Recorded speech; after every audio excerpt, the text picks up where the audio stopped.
Olá pessoal, meu nome é André, sou estudante de Ciências Sociais e hoje nós vamos conversar sobre esse tal de conceito de trabalho. Olá pessoal, meu nome é Cristine, eu sou também estudante de Ciências Sociais e também vou estar inclusa aqui nessa conversa sobre trabalho, servidores públicos, escala 6x1. Prazer, galera. Fechando então o time. Aqui quem vos fala é o Júlio, também graduação nas Ciências Sociais. E vamos destrinchar esse tema, né? Bora lá?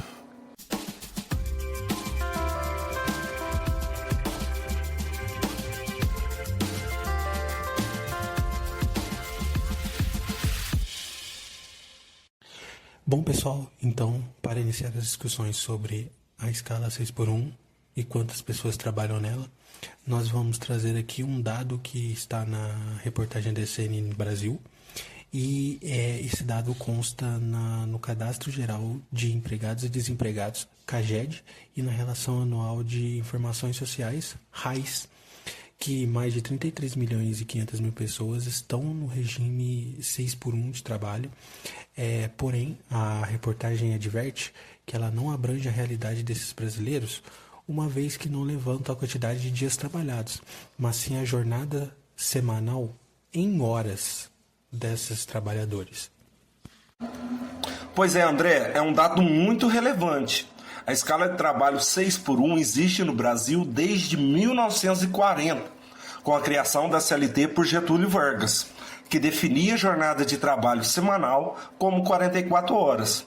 Legislação essa que, mesmo com o desenvolvimento tecnológico dos últimos 85 anos, que proporciona um rendimento de produção maior, como, por exemplo, as máquinas de colher café, as mãozinhas, em vista aos antigos modos de colher na mão, que, no fim das contas, emprega menos pessoas na mesma carga de produção, gerando somente mais lucro do patrão em cima da produção, menos oferta de trabalho, que gera precarização nas vagas já existentes pela concorrência. E temos também um exemplo de países desenvolvidos economicamente e socialmente, por exemplo, a França, onde a carga horária semanal é de 35 horas, 9 horas a menos, né? Desde o ano 2000, e hoje em dia tem-se a luta pela carga horária de 30 horas.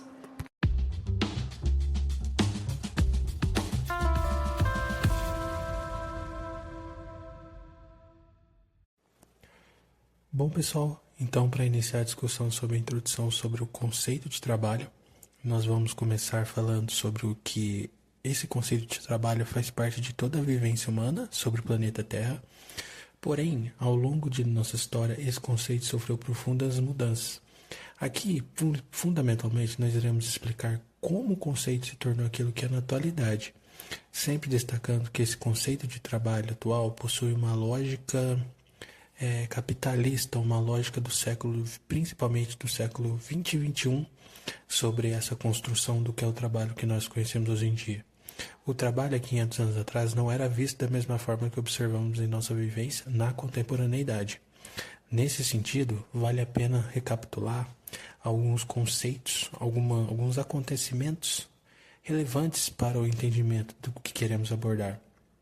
O iluminismo, a intelectualidade que começou a questionar as regras existentes a partir de uma tradição do absolutismo da igreja, e entendia também que as instituições não estavam dando conta de explicar o que o ser humano entendia ser relevante ou explicar as perguntas que a época estava propondo em si.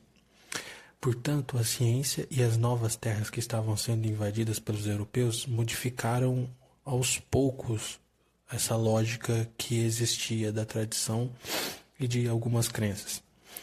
Ao mesmo tempo, revoluções estavam eclodindo no planeta e a primeira, duramente punida, foi a Revolução do Haiti. Ela sim foi a primeira que conheceu e foi uma revolução de pessoas que eram escravizadas, mas que depois ganharam a liberdade a partir da resistência, mas foi duramente punida por países europeus. Já a segunda e mais famosa é a Revolução Francesa, e essa Revolução Francesa balançou o que a Europa conhecia de política e sociedade como um todo. Dessa forma, o cenário de transformações estava posto. Nesse sentido, esse cenário, o que era possível conhecer era que as transformações iriam ocorrer. Não era possível compreender quais tipos de mudanças ou qual rumo a Europa iria tomar. Contudo, as mudanças estavam em curso. A vida dos camponeses, artesãos, burgueses e até a nobreza iria mudar.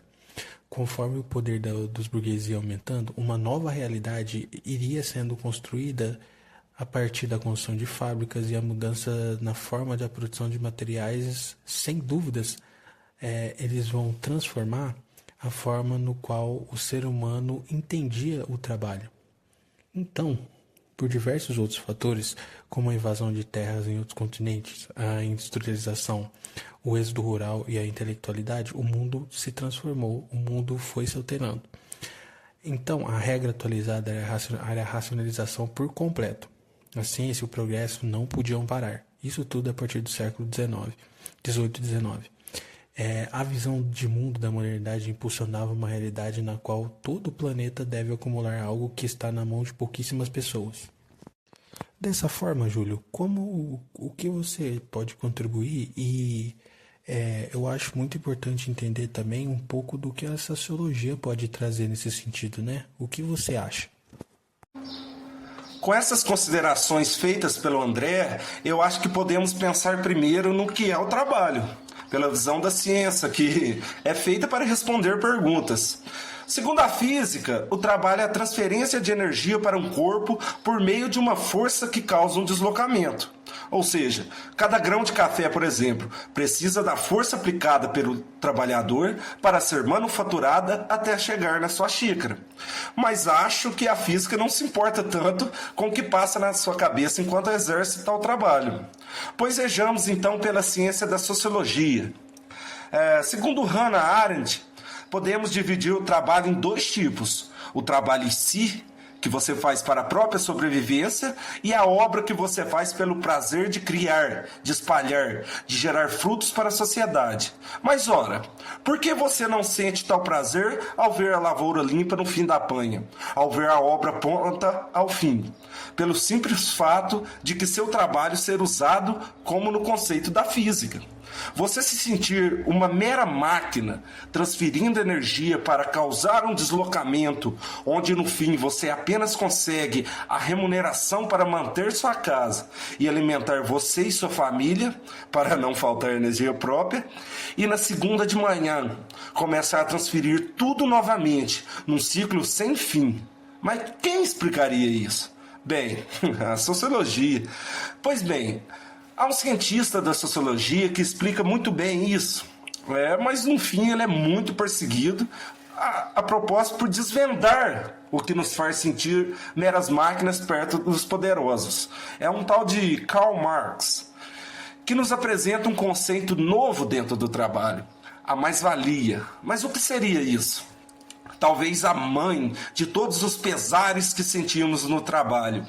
Pois bem, o que seria tal mais-valia? É nada mais do que o lucro de quem nos emprega. Mas como esse lucro nos afeta em tantas questões? Porque no final das contas, para Marx, o valor de uma mercadoria depende de quanto trabalho era gasta para chegar ao consumidor. Por exemplo, da terra arada, a muda do café, ao adubo, a poda, a panha, a torra e até a sua xícara. Pois bem, com esse conceito de valor na mercadoria, já imaginou de onde sai o lucro de tanto trabalho gasto? Exatamente, da mais-valia, do trabalhador, de você. Onde no ponto de vista da escala 6x1 fica uma soma simples. Patrão, mais mesma escala, mais tecnologia que agiliza a panha, menos trabalhadores para apanhar de mão, mais você produzindo o mesmo tanto que 5 pessoas é igual a lucro. Esta é a base onde se pode apoiar para diminuir essa sensação de fardo, para ser minimamente justo e ter ao menos mais tempo para sua família.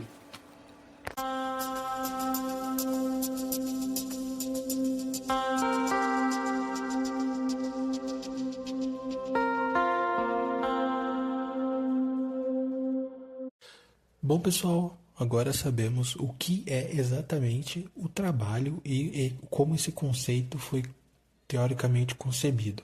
Agora nós vamos comentar um pouquinho sobre os servidores públicos e o trabalhador de maneira geral, de uma maneira das experiências próprias de cada um, no caso a Cris e o Júlio. Bom, então, continuando a discussão, a gente pode olhar para a realidade aqui dos servidores públicos de Alfenas e perceber que eles também estão vivendo um cenário cheio de tensões trabalhistas, algo que conversa diretamente com o tema que a gente está discutindo, né, que é a escala de trabalho, precarização e os impactos sociais do modelo produtivo de hoje em dia. É curioso pensar que o serviço público ele é almejado porque ele carrega a imagem de uma estabilidade, de direitos garantidos. Mas na prática, no dia a dia, os servidores municipais, ao menos de Alfenas, eles têm cada vez mais apresentado dificuldades nesse setor. A prefeitura ela até possui uma secretaria do servidor público que é responsável por saúde ocupacional, segurança do trabalho e avaliação de riscos. Tem uma tentativa de uma estrutura, existe uma tentativa de um cuidado institucional. Só que quando a gente olha para o cotidiano, a gente percebe que esses órgãos eles não dão conta de tudo. Nos últimos meses, por exemplo, aqui em Alfenas foi implantado o ponto eletrônico para os servidores públicos. Digo isso porque tenho experiência, porque eu sou uma servidora pública da área da educação. E essa proposta era modernizar, trazer uma certa transparência, né, para o controle da jornada, só que o Tribunal de Contas de Minas Gerais, ele recomendou que a Prefeitura fosse ainda mais rigorosa com a frequência e com as horas extras. Isso já mostra que mesmo com a tecnologia, ainda há falhas que afetam diretamente a rotina desses trabalhadores. E não para só por aí, porque muitos servidores relataram nesse período de implementação desse ponto atraso no pagamento, atraso de horas extras, do vale alimentação e até mesmo os valores referentes a férias, de quem tem direito. O sindicato, ele inclusive chegou a ser notificado sobre a possibilidade de uma paralisação. Então, veja bem, essa insegurança, desgaste, sensação de desvalorização, tudo isso está presente bem próximo da gente aqui no Serviço Público Municipal de Alfenas. Muito parecido com o que acontece no setor privado. Então, o setor privado, que é um pouco não é tão almejado como o setor público, acontece também que no setor público tem diversos problemas, não apenas no setor privado. Outro ponto central seria a questão salarial. Muitos servidores aqui de Alfenas, principalmente aqueles que atuam em funções operacionais, eles recebem remunerações extremamente baixas. A prefeitura até propôs algumas recomposições salariais baseadas na inflação, mas que isso acaba que não cobre os danos de perdas e o aumento constante do custo de vida. Profissões, por exemplo, como a guarda municipal, eles trabalham em regime de revezamento diário, muitas vezes super intenso, desgastante, e apesar das folgas previstas em lei, não dá conta de suprir todo o desgaste físico e mental desses trabalhadores. Outro ponto que a gente pode trazer também são os diversos processos seletivos que são feitos e que foram feitos ao longo desse ano, com jornada extremamente altas e uma remuneração extremamente baixa. Não, a remuneração não condiz com a carga de horário trabalhada. E fica, então, dá para a gente trazer a reflexão de que, tanto no setor privado quanto no público, os trabalhadores são submetidos à mesma lógica: a racionalização do tempo, produtividade crescente e o controle rígido das jornadas. Isso fica ainda mais evidente quando a gente fala da escala 6 por 1. A precarização ela aparece nos atrasos salariais, no acúmulo de funções, na vigilância permanente e no desgaste emocional que atravessa o dia a dia dessas pessoas. E Alfenas, os servidores mostram que mesmo com garantias formais previstas pela lei, o trabalho da administração, da gestão pública, não consegue cobrir tanto a demanda salarial, a demanda emocional, o desgaste físico também. E isso revela muito sobre como o trabalho contemporâneo ele tem sido estruturado. Bom, então, pessoal, para incrementar um pouco a discussão sobre o trabalho, sobre a escala 6 por 1, eu trago aqui uma entrevistada, Letícia. Letícia, por favor, se apresente. Oi, eu sou a Letícia, trabalho como monitora de van e sou servidora pública há 1 ano. Bom, então, Letícia, na sua opinião, em relação à escala 6 por 1, eu sei que você não faz todas as semanas a escala 6 por 1, você faz a escala 5 por 2. Na sua opinião, como que foi os maiores desafios para você entrar nessa jornada de ser servidora pública? Bom, no começo foi um pouco desafiador, porque a rotina de transporte escolar é bem intensa com os horários. A gente começa bem cedo, acompanha os estudantes, garante a segurança deles. Então, senti que eu estaria 6 dias seguidos nessa responsabilidade me deixou apreensiva, né? Mas, com o tempo, eu fui me acostumando e entendendo o ritmo do setor. Perfeito. E na sua vida pessoal, Letícia, como que esse tipo de escala interfere? É difícil conciliar o descanso, família, compromisso? Interfere muito, bastante, né? Acordar cedo todos os dias e manter a atenção constante exige muito. Então, quando eu chego em casa, às vezes já estou bem cansada e a folga, né, a única folga na semana ajuda, mas nem sempre é suficiente para resolver tudo ou descansar como eu gostaria. A gente precisa reorganizar muita coisa para conseguir equilibrar a família, compromisso e o próprio descanso. Fica corrido, né? E na sua opinião, quais são as maiores vantagens e desafios dessa escala, sendo servidora pública? Bom, a vantagem é a estabilidade, né, da rotina. A gente sempre sabe exatamente como vai ser a semana e consegue se planejar. No serviço público também temos uma estrutura de grande trabalho mais organizada, mas agora o maior desafio é o cansaço acumulado, né? Trabalhar 6 dias seguidos, ainda mais lidando com crianças, deslocamento, horário, exige muita paciência e atenção. E por fim, Letícia, o que você acha que poderia melhorar na organização dessa jornada? Eu acho que pequenas mudanças já fariam muita diferença. Por exemplo, ajustar melhor os horários entre as rotas, diminuir alguns tempos de espera e pensar em pausas mais distribuídas ao longo do dia. Isso ajudaria a tornar a rotina menos cansativo e garantiria um atendimento ainda mais seguro e tranquilo para os alunos. Perfeito, Letícia. Muito obrigada pela entrevista, tá bom? E a gente continua por aqui debatendo um pouco sobre trabalho, escala 6 por 1 e sobre servidores públicos. Sem dúvidas, Cris, isso é um ponto muito importante. É uma situação muito complicada devido a diversos fatores para além das ideias básicas, né? Professores são constantemente desvalorizados. E aqui eu cito nominalmente uma profissão somente para ilustrar o que você disse, pois temos conhecimento de como o Brasil é um país injusto com todas as profissões. Entretanto, vale destacar que não é algo exclusivo de um país ou outro. O problema está intrinsecamente ligado ao sistema que vivemos e como ele nos afeta. Agora, precisamos compreender que nem todas as pessoas possuem a mesma realidade. O que você acha, Júlio? André, por exemplo, eu tive minha introdução no mundo do trabalho muito jovem, sabe? Sou filho de pedreiro, de família agricultora. Fui ensinado desde novo o valor da função, seja do leite tirado desde a pequena infância, da panha de café à serventia de pedreiro. Sempre inserido gradativamente conforme as funções que meu pai pensava que eu era capaz. Realmente é algo que moldou minha personalidade e jeito de encarar as coisas, mas sempre me instigou ao estar junto dele e pensar: poxa, ele trabalha tanto, mas nós conseguimos sempre tão pouco. Sem viagens anuais, sem carros novos, sem videogame principalmente, já que era meu sonho de infância. Mas eu aceitei como normal, né? Sem mais questões. Eu só sabia que não suportaria tal trabalho tão árduo para não conseguir conquistar meus bens pessoais. Então eu decidi largar meus estudos e adentrar de vez no mercado. Eu sabia que só com meu tempo completo eu alcançaria meus objetivos. Então, por volta dos 16 anos, eu entrei em uma confecção de capas para bancos de automóveis, vendidos na internet. É algo perfeito, né?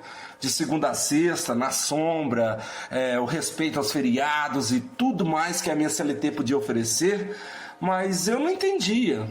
Parecia que para um patrão alheio, meu trabalho era mais árduo do que com meu pai, sabe, na roça. E ao contrário de ver o crescimento mútuo de família, eu só via o crescimento alheio. Com ele cada dia com carro novo, quase não aparecia no ambiente, viagem direto, os melhores celulares. Aí pela lógica eu pensei, né? Eu deveria vender também. Então eu entrei nesse mundo de vendas digital, continuando como empregado, sabe? E subindo a confiança e amizade por mim na empresa. Mas como eu não possuía a fábrica, eu percebi que eu nunca ia conquistar a minha, sabe? E viver o mesmo padrão de vida é impossível. Foi aí que eu comecei a me perguntar e adentrei nas minhas pesquisas do porquê, sabe? E foi na ciência da sociologia que me esclareceu, sabe? Esse ímpeto pelo sucesso e a frustração pelo inalcançável. Levando ao que eu disse antes, a mais-valia marxiana ela é extraída pelo dono do meio de produção, seja o dono da fábrica, o dono da construtora, da terra e etc.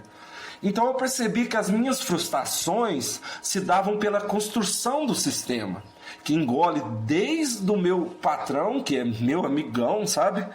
Que precisa manter o lucro para competir dentro do mercado, certo? Até meus colegas trabalhadores que têm o lucro explorado. Isso me fez retomar a minha formação, sabe? Eu escolhi o campo das ciências sociais, essa ideia e lógica que pode proporcionar uma vida melhor a todos nós trabalhadores e brasileiros. Essa ideia de instigar, de procurar o porquê. Entende, André? Então, Júlio, não é uma condição simples, fácil. A gente sabe que as condições dos trabalhadores estão constantemente sendo atacadas. Porém, vale destacar ainda que o trabalho que a gente está tratando aqui é justamente isso, né? Como é um conceito próprio que tem seus problemas, é uma ideia que estamos agindo sobre ela constantemente. Já caminhando para os finalmente, eu tive uma aula de sociologia no primeiro semestre que alterou um pouco a forma que eu observava o trabalho. A ideia de senso comum do trabalho é algo que você ganha dinheiro para sobreviver e com sorte conquista alguma coisa. Entretanto, essa é apenas uma ideia moderna, conforme eu fui dizendo anteriormente, de trabalho, no qual o maior problema disso é que o fruto que é conquistado, que é produzido, é dado diretamente para o grande capitalista, o grande empresário de maneira geral. O grande empresário, vale destacar. Enquanto quem produziu aquilo fica à mercê dos restos de algo que ela se dedicou tanto esforço.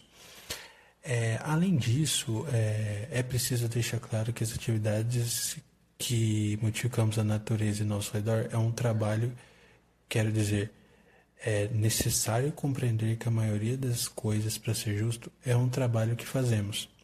Portanto, nessa breve fala, podemos observar como o trabalho possui uma multiplicidade de impactos.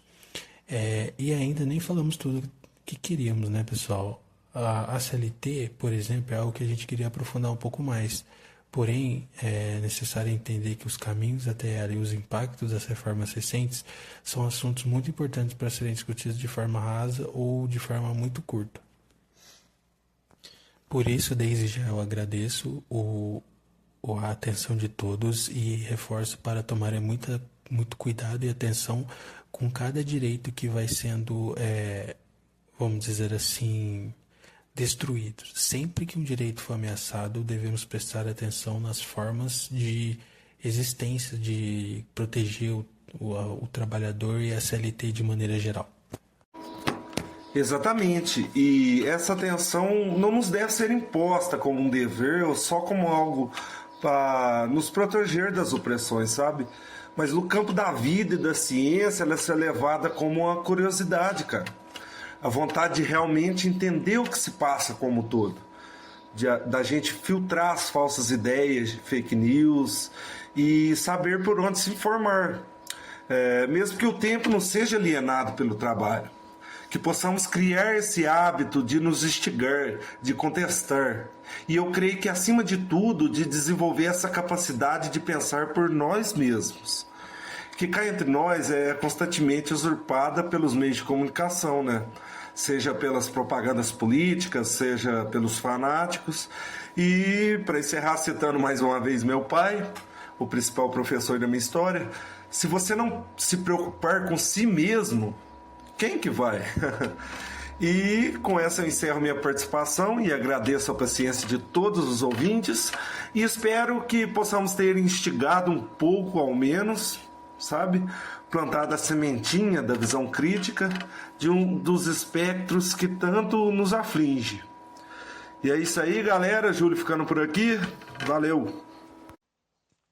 Diante de tudo que conversamos aqui hoje, sobre história, conceito, vivências pessoais, fica evidente, né, que o trabalho ele não é apenas uma atividade prática, mas um eixo que atravessa nossas vidas de forma profunda. Ele acaba moldando nossa rotina, nossa saúde, nossa forma de enxergar o mundo.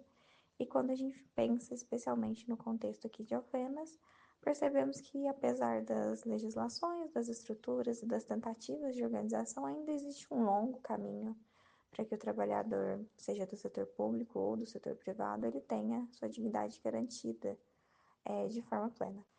A gente agradece muito pela sua companhia e obrigada por ouvir e refletir sobre esse tema com a gente. E até uma próxima.